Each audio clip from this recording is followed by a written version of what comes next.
ये कहानी है एक नवविवाहित जोड़े की अचानक दर्दनाक मौत की। ये कहानी है श्रद्धा की और राकेश की, जिन्होंने अभी अभी नया घर लिया है। दोनों ही बहुत ज्यादा खुश हैं। राकेश एक एमएनसी में काम करता है और श्रद्धा एक हाउसवाइफ है। वो दोनों बहुत ही खुश रहते थे, दोनों में बहुत प्यार था। छोटी मोटी नोकझोंक होती थी पर दोनों उसे संभाल लेते थे। सब कुछ सही चल रहा था, लेकिन अब धीरे धीरे क्या हुआ कि राकेश का वर्कलोड बढ़ने लगा और वो अपनी वाइफ पर ध्यान नहीं दे पा रहा था। उनकी सेक्स लाइफ बिल्कुल जीरो हो चुकी थी। उनके पास सेक्स करने तक का टाइम नहीं था। अब दोनों में रोज बहस होने लगी और रोज लड़ाइयां होने लगी। श्रद्धा को सेक्स चाहिए था, लेकिन राकेश के पास बिल्कुल टाइम नहीं था। दोनों में लड़ाइयां होने लगी और इतनी हो गई कि दोनों ने बात करना तक बंद कर दी। अब ये रोज का हो चुका था। दोनों रोज रोज लड़ने लगे। अब रोज रोज लड़ने से क्या होने लगा कि अब उनकी बातें तो खत्म हो चुकी थी, अब सिर्फ गाली गलौज बची थी। राकेश कहता कि मेरे पास टाइम नहीं है और श्रद्धा कहती मैं तेरे मुंह में लंडे दूंगी। तारीख 17 सितंबर 2012, जब राकेश घर से काम के लिए बाहर निकला है और श्रद्धा रोज की तरह आज भी बिल्कुल अकेली है। उसे क्या पता था कि आज उसकी गांड बनने वाली थी। श्रद्धा रोज के झगड़े से बिल्कुल परेशान हो चुकी है और वो चाहती है कि वो खुली हवा में सांस ले।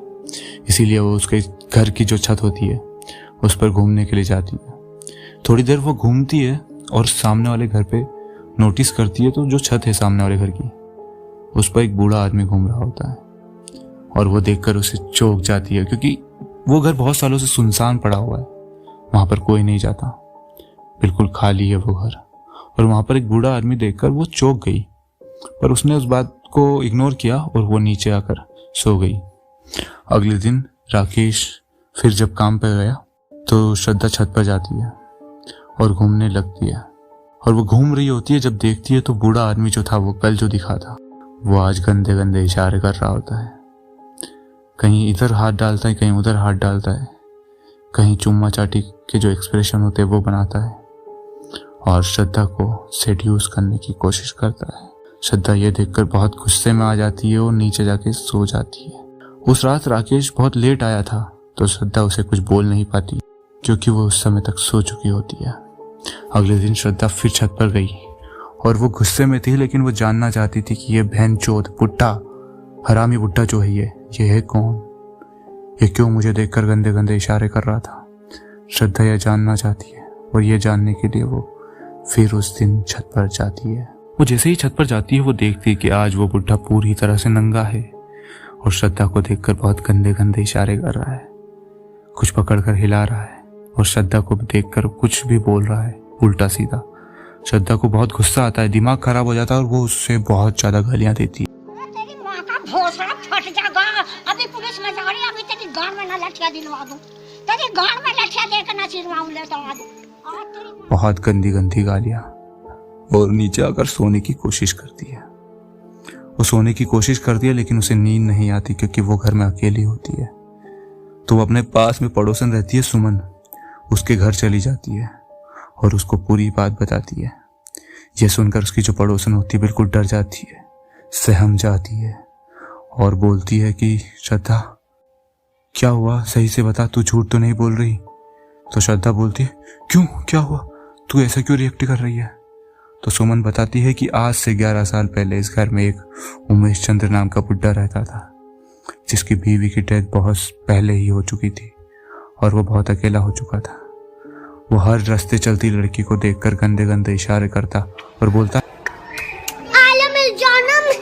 और ये बोलकर चुप हो जाती है। श्रद्धा पूछती है कि फिर क्या हुआ, फिर क्या हुआ? तो सुमन सिटपटाते हुए बोलती है कि फिर एक दिन उसने गांव के सरपंच की लड़की को इशारे किए।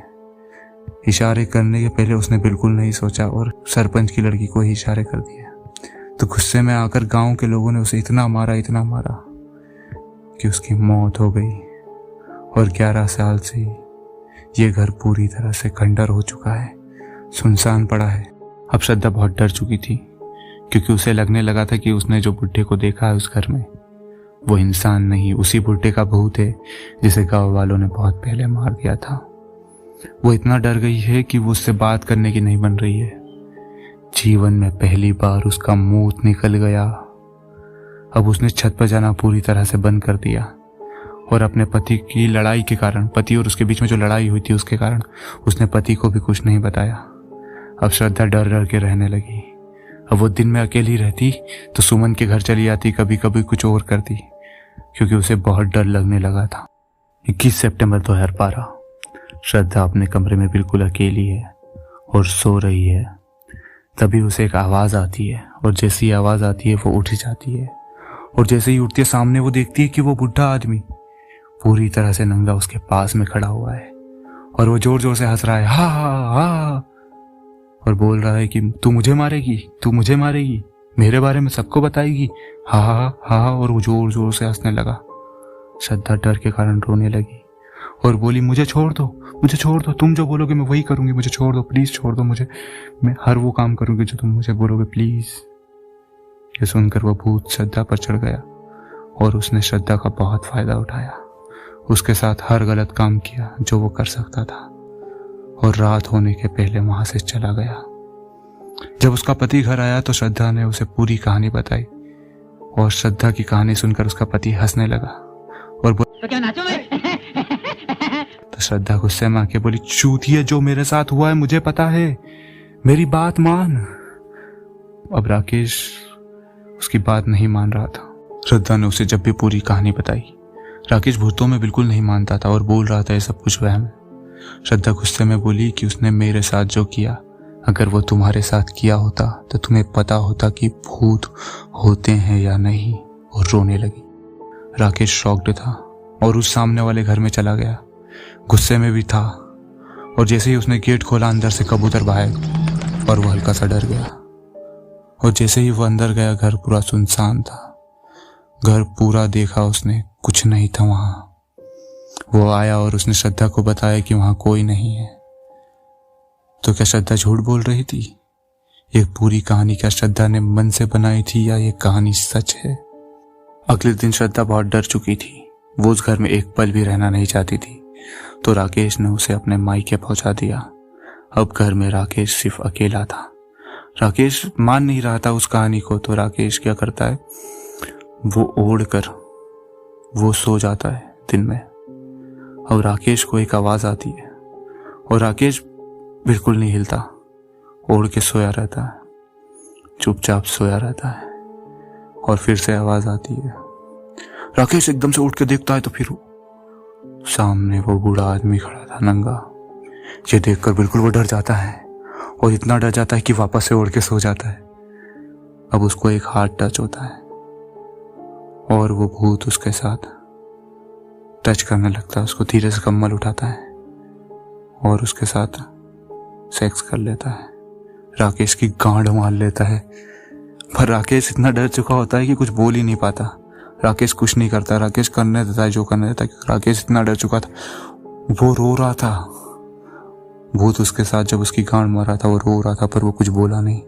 और अब उसे रियलाइज हो रहा था कि उसकी पत्नी की बातें कितनी सही थी। उसकी पत्नी झूठ नहीं बोल रही थी।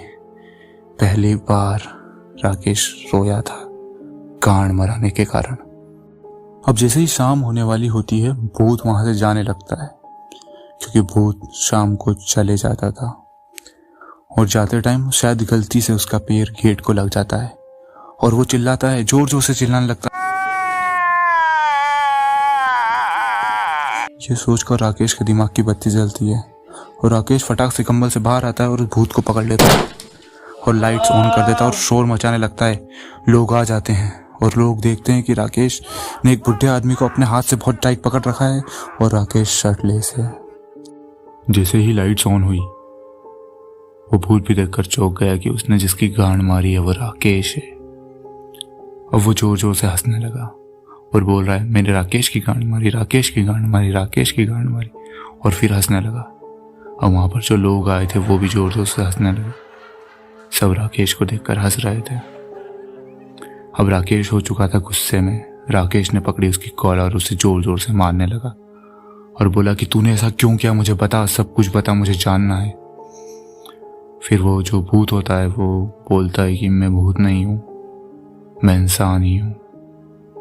मैं ही पास में एसी सुधारने का काम करता हूं और एक दिन आपके घर के पास में एसी सुधारने आया था और आप दोनों की मैंने बातें सुनी और आप दोनों में जो सेक्स नहीं हो रहा है उन बातों को सुनकर मुझे एक आइडिया आया कि सामने वाला जो घर बंद पड़ा है उसकी कहानी का क्यों ना फायदा उठाया जाए। और आप दोनों के बीच में आकर मैं आपकी वाइफ का फायदा उठाना चाहता था। अब थोड़ी देर बाद वहां पर पुलिस आती है और पुलिस ने पूरी तहकीकात की और उस बूढ़े आदमी को जेल में डाल दिया। अब पुलिस की गिरफ्त में जा चुका था वो बूढ़ा आदमी और धीरे धीरे सब कुछ नॉर्मल होने लगा। कुछ दिनों बाद वहां पर श्रद्धा वापस आ गई, सब कुछ सही चल रहा था और कुछ दिनों बाद उन दोनों की मौत हो गई और वजह अननोन थी। वो बूढ़ा आदमी तो पुलिस की गिरफ्त में था, जेल में था। दोनों बिना किसी वजह के मर गए। दोनों को सिर्फ हार्ट अटैक आया और दोनों मर गए। दोनों की लाश मिली उस सामने वाले घर के अंदर और दोनों का सर गायब था। पुलिस आज भी उस चीज का पता नहीं लगा पाई है। उन दोनों की मौत आज भी एक रहस्य बन कर रह गई कि जब बूढ़ा आदमी जेल में था तो उन दोनों को किसने मारा। तो दोस्तों, क्या आज भी लोग ऐसी भूत की झूठी कहानियां बनाकर लोगों का फायदा उठा रहे हैं? हमें नहीं पता। क्या राकेश की वाइफ के साथ जो हुआ वो राकेश और उनके बीच के फैमिली इशू के कारण हुआ? क्या राकेश की गांड मरना जरूरी था? क्या राकेश की गांड मरना गलत था? आप जो भी सोच रहे हैं इन सब चीज़ों के बारे में मुझे कमेंट्स में बताइए। एंड वीडियो को प्लीज़ लाइक करें। एंड ऐसी ही बहुत सारी रोचक, दिल दहला देने वाली, आपको बहका देने वाली कहानियों के लिए हमें सब्सक्राइब करें। एंड वीडियो को अपने हॉरर स्टोरीज लवर दोस्तों के साथ प्लीज़ शेयर करें ताकि उन्हें भी मज़ा आए।